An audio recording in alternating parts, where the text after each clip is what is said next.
एक बार एक पंडित जी ने एक दुकानदार के पास 500 रुपये रख दिए।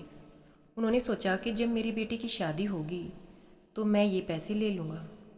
कुछ सालों के बाद जब बेटी सयानी हो गई तो पंडित जी उस दुकानदार के पास गए, लेकिन दुकानदार ने नकार दिया और बोला, आपने कब मुझे पैसा दिया था, बताइए, क्या मैंने कुछ लिख कर दिया है?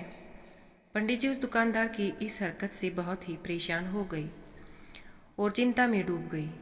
फिर कुछ दिनों के बाद पंडित जी को याद आया कि क्यों न राजा से इस बारे में शिकायत कर दूं, ताकि वे कुछ फैसला कर देंगे और मेरा पैसा मेरी बेटी के विवाह के लिए मिल जाएगा।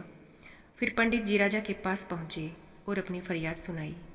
राजा ने कहा, कल हमारी सवारी निकलेगी और तुम उस दुकानदार की दुकान के पास में ही खड़े रहना। दूसरे दिन राजा की सवारी निकली। सभी लोगों ने फूल मालाएं पहनाई और किसी ने आरती उतारी। पंडित जी उसी दुकान के पास खड़े थे। जैसे ही राजा ने पंडित जी को देखा तो उसने उन्हें प्रणाम किया और कहा, गुरु जी, आप यहाँ कैसे? आप तो हमारे गुरु हैं, आइए इस बग्गी में बैठ जाइए।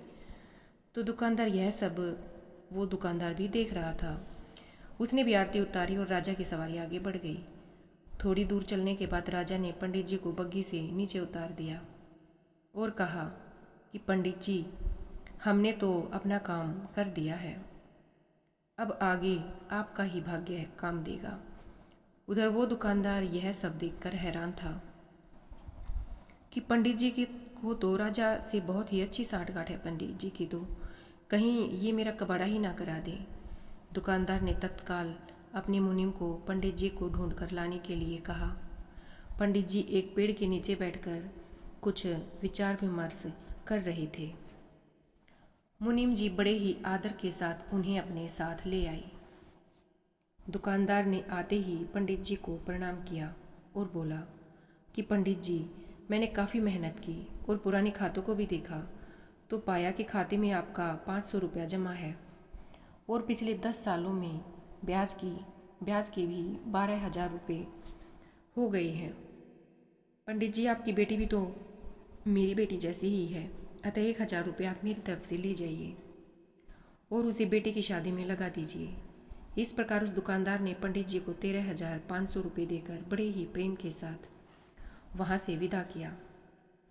इस कहानी का तात्पर्य यही है, या कह लें कि इससे हमें यही सीख मिलती है कि जब एक राजा के साथ संबंध मात्र होने से हमारी सारी विपदा दूर हो जाती है, तो हम अगर खुद से इस दुनिया के राजा यानी कि परमात्मा से अपना संबंध जोड़ लें तो हमें कोई भी समस्या, कठिनाई या फिर हमारे साथ किसी भी तरह के अन्याय का तो कोई प्रश्न ही उत्पन्न नहीं होता है।